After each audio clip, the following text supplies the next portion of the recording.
പേരാമ്പ്രയിൽ ജനവാസ മേഖലയിൽ ഇറങ്ങിയ കാട്ടാനയെ തിരിച്ചുകയറ്റി. മണിക്കൂറുകൾ നീണ്ട പരിശ്രമത്തിന് ശേഷമാണ് കാട്ടാനയെ തിരിച്ചുകയറ്റിയത്.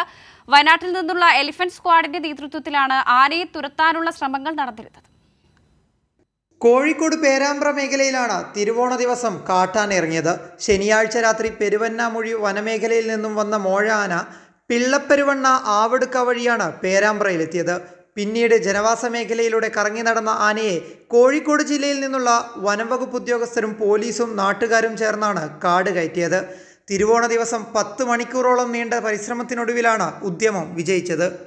ശനിയാഴ്ച രാത്രിയോടെ പേരാമ്പ്ര മേഖലയിലെത്തിയ ആന പല CCTV ക്യാമറകളിൽ കുടുങ്ങിയെങ്കിലും നാട്ടുകാരുടെ കണ്ണിൽപ്പെട്ടിരുന്നില്ല. പുലർച്ചെ നടക്കാനിറങ്ങിയ ആളുകളാണ് പൈതോത്ത് വെച്ച് ആനയെ കാണുന്നത്. തുടർന്ന് പോലീസിനെയും വനംവകുപ്പ് ഉദ്യോഗസ്ഥരെയും വിവരമറിയിക്കുകയായിരുന്നു. വനമേഖലയിൽ നിന്നും 18 കിലോമീറ്ററോളം അകലെയാണെങ്കിലും ഇതാദ്യമായാണ് പേരാമ്പ്ര മേഖലയിൽ കാട്ടാന ഇറങ്ങുന്നത്. മണിക്കൂറുകൾ നീണ്ട ദൗത്യത്തിനിടെ വയനാട് നിന്നും RRT അംഗങ്ങളെയും അയക്കാൻ തീരുമാനിച്ചിരുന്നെങ്കിലും ഇതിനകം ആന തിരികെ കയറി. കാട്ടിലേക്കുള്ള വഴിമധ്യേ ജനവാസ മേഖലയിലെ നിരവധി കൃഷിയിടങ്ങളും വാഴകളും ആന നശിപ്പിക്കുകയും ചെയ്തു. കൈരളി ന്യൂസ്, കോഴിക്കോട്.